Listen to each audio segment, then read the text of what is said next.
Oi, gente, bem-vindos ao segundo vídeo de App Router. Simbora, eu quero fazer um panorama geral. No primeiro vídeo a gente falou um pouco sobre o que é o App Router e a gente focou principalmente na questão das rotas. Então a gente falou como que funciona a questão das rotas dentro do repositório Next, como fazer um grupo de rotas, o que são rotas dinâmicas, por que a gente usa elas, por que elas são importantes, por que as rotas no geral são importantes.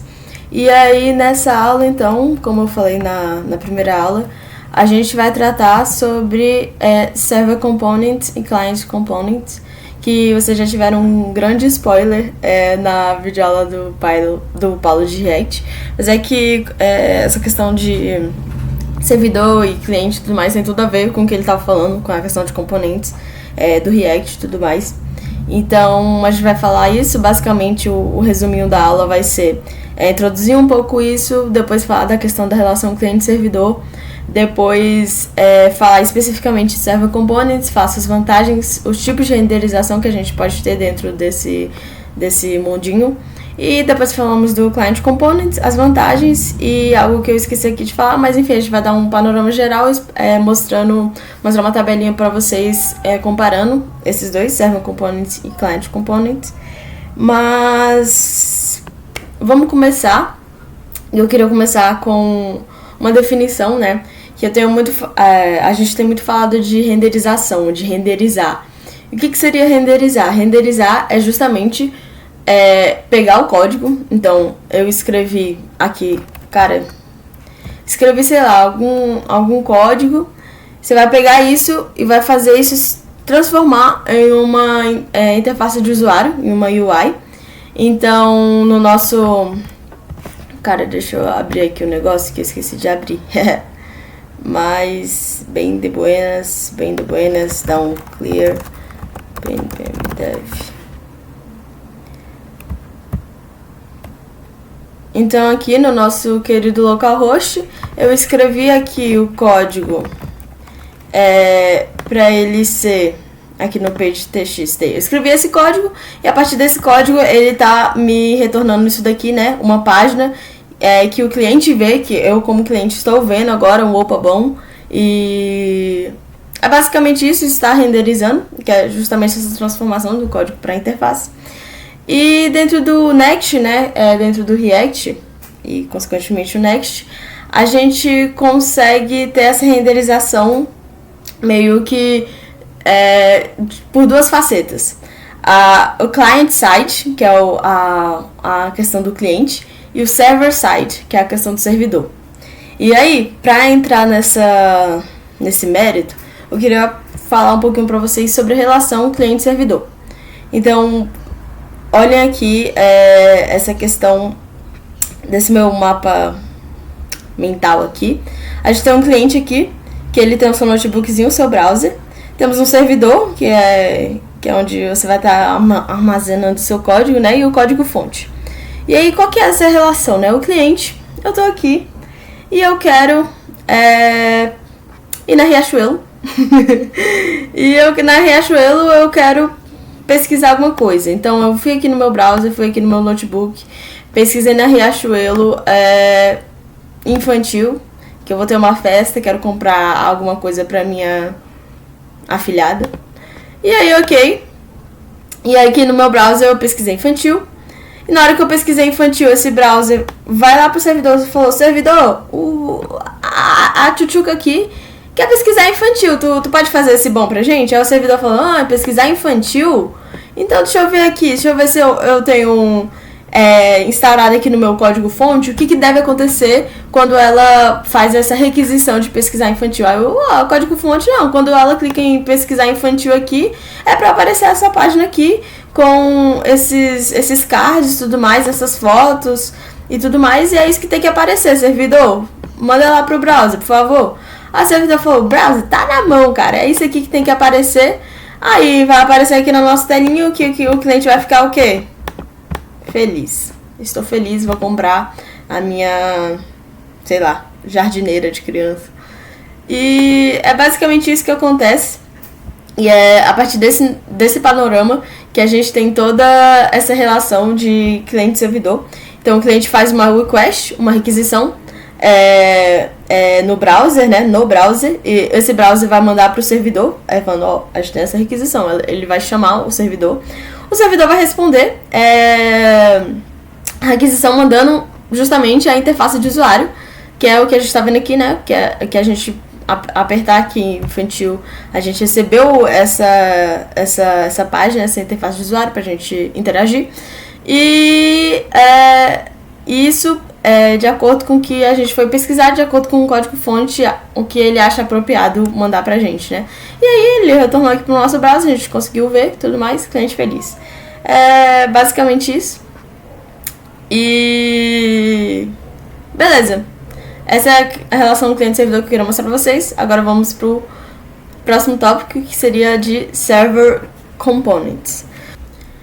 Beleza, agora partindo aqui para a questão do Server Components. O que é o Server Components, né? Qual que é a proposta dele? A proposta dele é justamente você renderizar interfaces de usuário diretamente no servidor. Então elas serão renderizadas e armazenadas no servidor.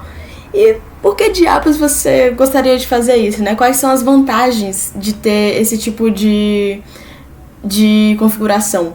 E as vantagens, gente, eu quero que você tenha uma palavra em mente, que é questão de performance. Server Components, vocês têm que pensar em Server Components, pensei em performance. E por quê, né? Porque a gente viu aqui que tem todo um ciclo de relação de cliente-servidor. Então, tem toda uma questão, todo um tempo que demora, toda uma performance, toda uma requisição de dados e tudo mais. Então isso demora um tempo e vocês sabem, tipo, o quanto um site é complexo. Então, quanto mais complexo o site, é mais difícil deixar ele performático, deixar ele rápido, deixar ele funcional e tudo mais. Então, Server Components é performance. E o que a gente vai estar vendo nessa questão do Server Components? A gente vai estar vendo Fetch Data, que é justamente buscar dados, pegar dados, que esse Server Component vai fazer justamente com que diminua o tempo de busca desses dados. A gente vai estar pensando também em questão de dados sensíveis, manuseio de dados sensíveis, como tokens de autenticação, senhas e tudo mais. Essa segurança de dados o Server Component também oferece.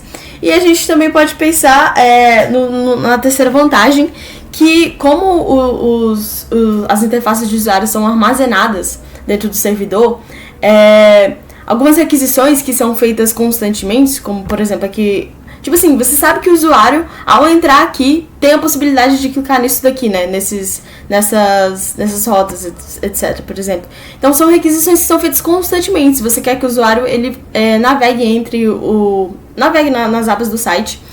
E você pode, ao invés de ficar mandando várias requisições sobre isso, tipo, tá indo pra cá, manda requisição, tá indo pra cá, manda requisição. Você pode ter um banquinho de dados, né, uma partezinha em que você armazena esses tipos de requisições mais clássicas, esses tipos de requisições que são feitas várias vezes. E aí não gasta tanto tempo, porque você já tem, é como se, acho que em APC a gente estuda muito isso, né, na hora que a gente vai estudar, sei lá, dicionários ou listas, que acho que Fibonacci é um bom exemplo. No Fibonacci, eles mostram as evoluções do código.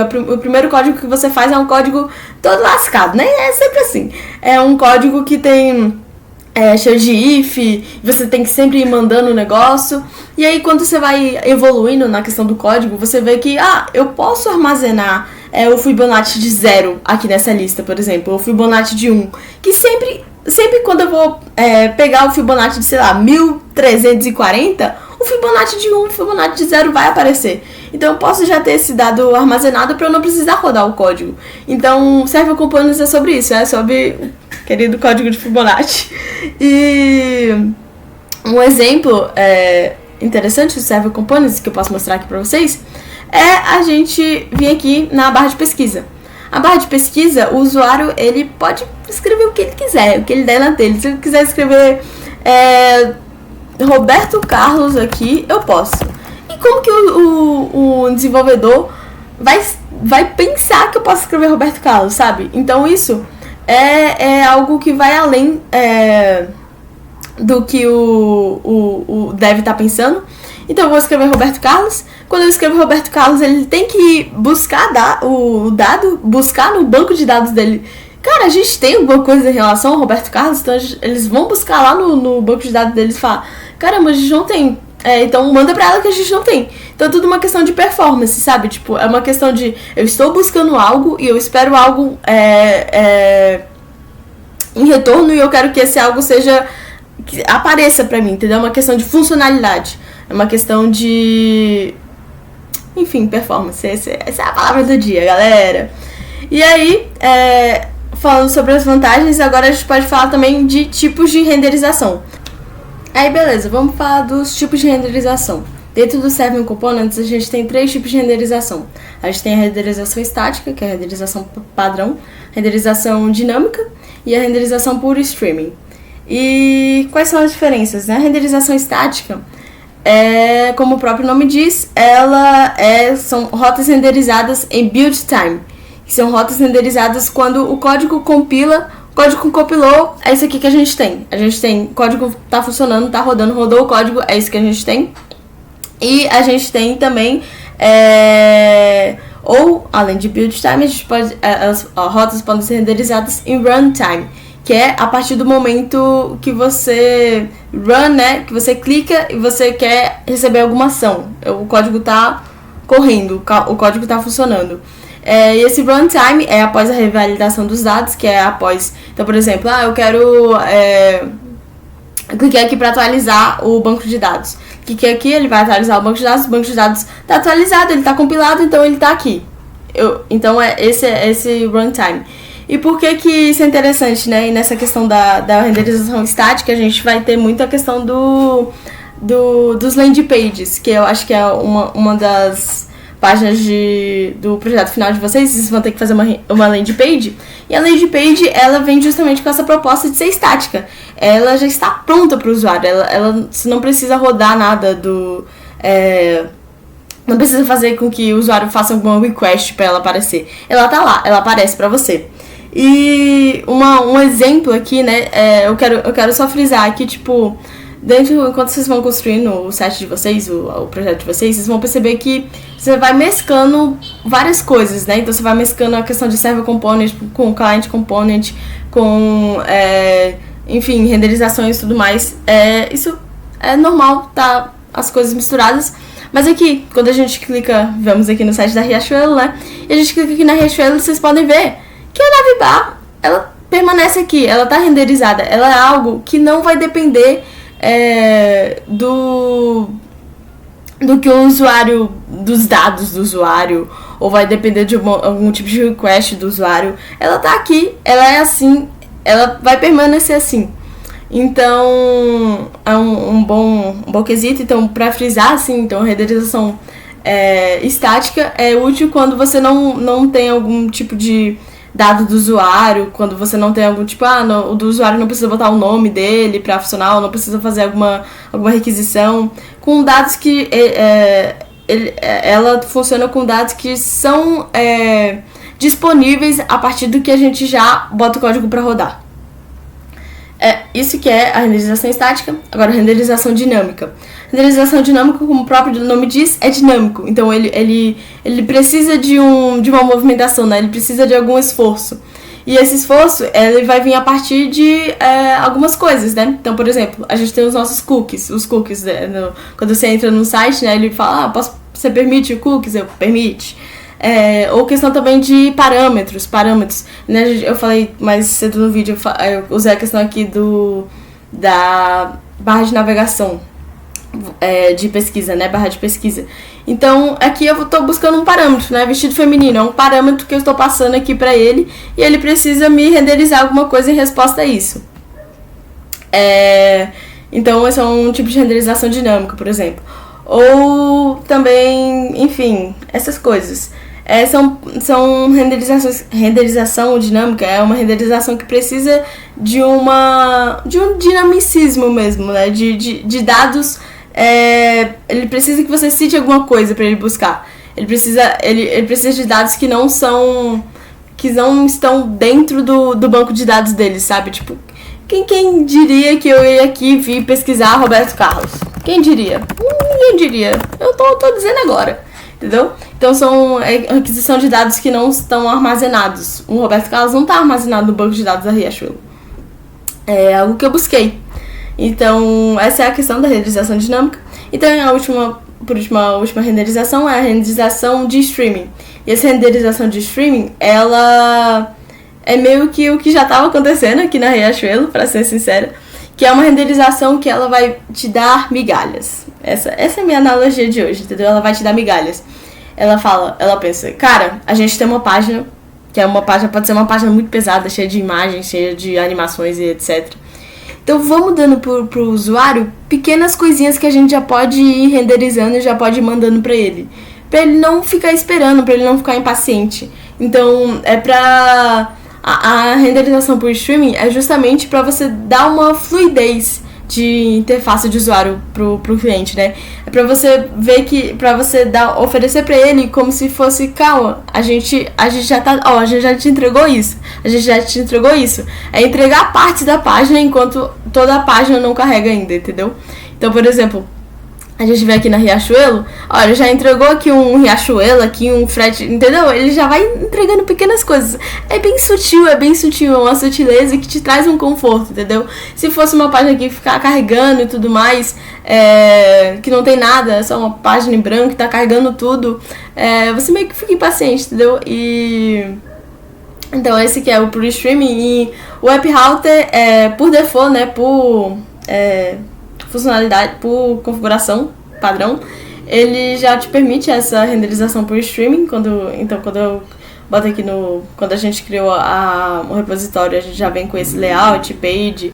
Se você já dá um PNPM dev, você já percebe isso. E acho que é basicamente isso sobre a questão dos tipos de renderização. Vamos então para a questão de Client Components, o último tópico da aula. Simbora.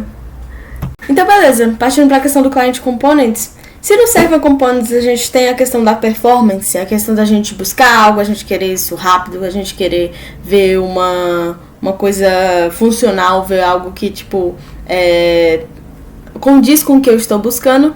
No Client Component a gente vai pensar na palavra interatividade, de ser interativo com o usuário.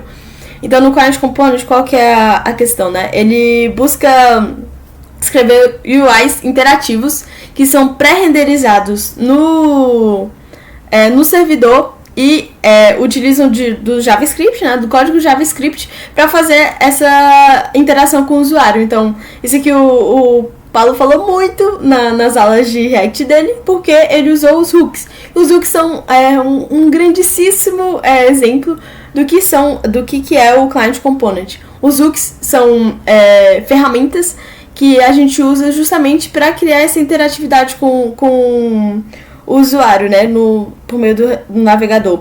Então, por exemplo, tenho aqui na Riachuelo um carrossel. Nesse carrossel, eu clico aqui nessa seta, muda a página, muda a imagem. Eu clico de novo, muda a imagem. Eu clico aqui nessa bolinha, muda a imagem. Então, isso está querendo dizer... Eu quero que o cliente interaja comigo, entendeu? Eu quero que o cliente se divirta no meu site, entendeu? Eu quero que ele faça as coisas. Quando você bota o cliente para fazer as coisas dentro do seu site, ele torna... Ele prende a sua atenção, sabe? Você tem a setinha aqui, prende a sua atenção. Você quer saber o que acontece. Você quer saber para onde vai isso e tudo mais. E além dessa questão de hooks, né, essa questão de citar alguns hooks que o Paulette falou, um clique, você clicar, ele mudar a imagem, você ir aqui no Forms, aqui no Vixe Maria, criar a conta aqui. Você tem um Forms aqui que você vai digitando suas coisas, vai aqui, é uma interatividade. Ele tá falando, cria uma senha, eu tenho que vir aqui escrever minha senha. É uma coisa interativa, e a partir do que eu vou clicar aqui, ele vai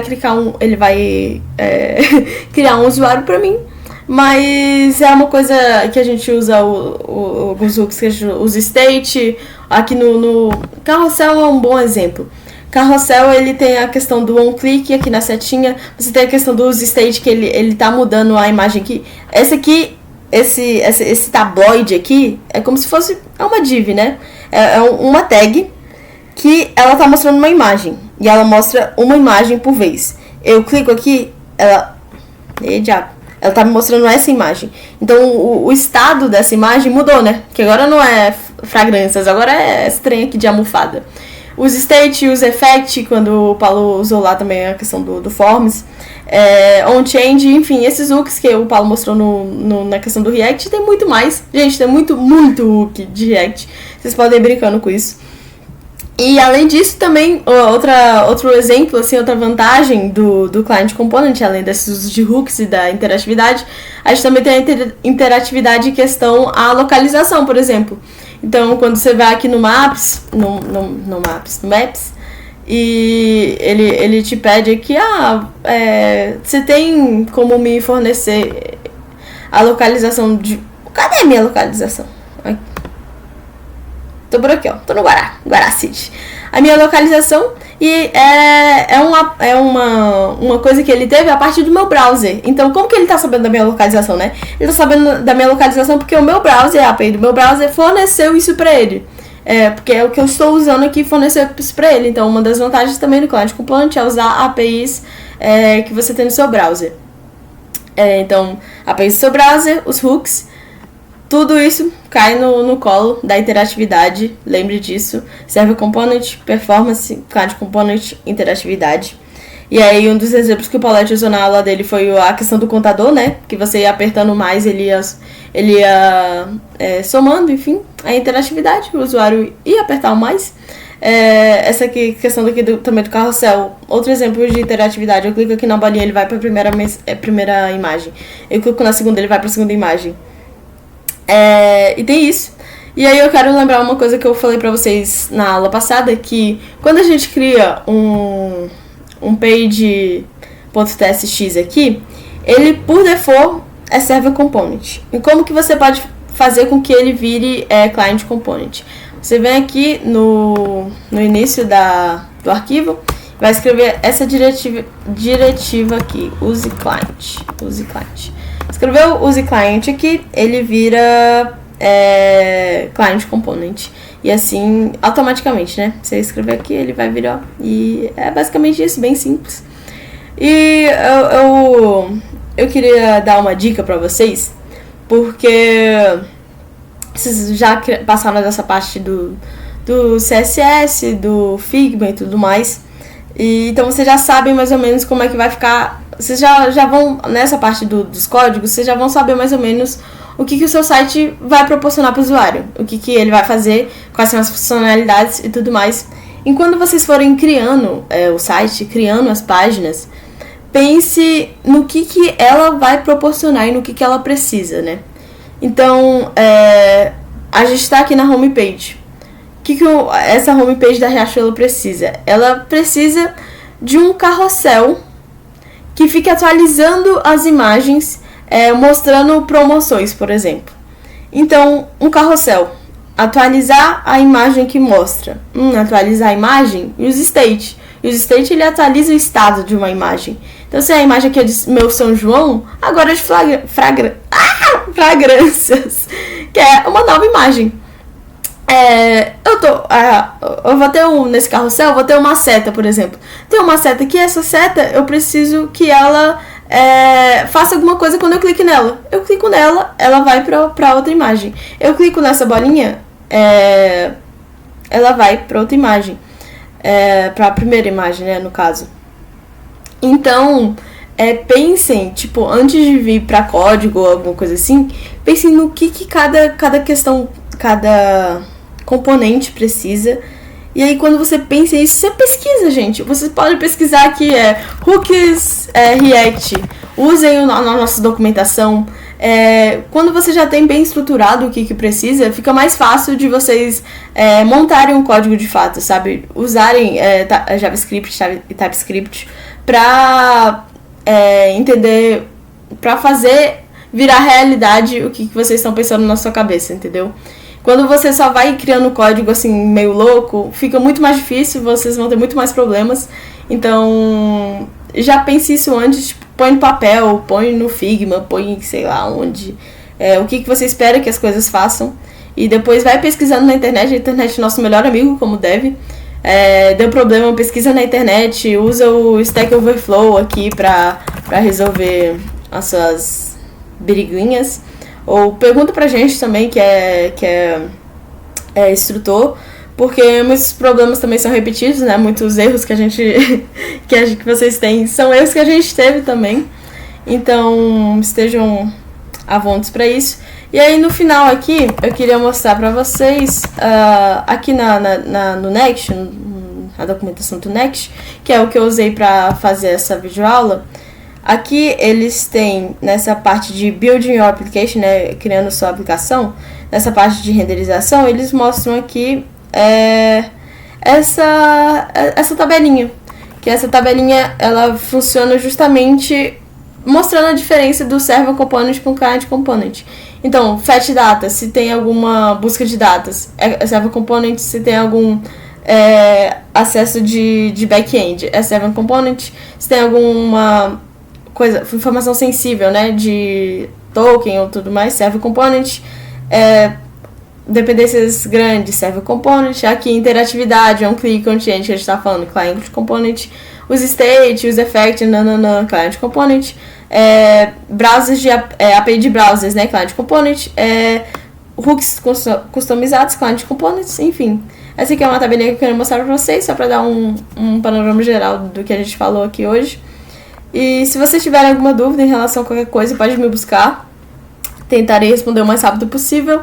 E eu sugiro também que vocês vejam essa documentação do Next, que foi o que eu usei para minha aula. Então, principalmente essa parte de routing, que é a aula 1, e a parte de rendering, que é a aula 2. E também a gente tem o nosso querido docstruct.tj, que na stack principal vocês têm aqui no Next. Aqui mostra tudo do Next, gente. Tipo, o que é o Next, aí, enfim, já dando uma pincelada. Iniciando um projeto, como aquilo que o Paulo mostrou na aula dele de React. E aqui a gente já tem a questão do App Router, que tem as rotas e tudo mais. Esse aqui é da aula 1. E da aula 2 é mais dessa parte de renderização, caching e otimizações. E é isso. Eu espero que vocês tenham gostado da videoaula. Qualquer coisa é só falar. Beijos.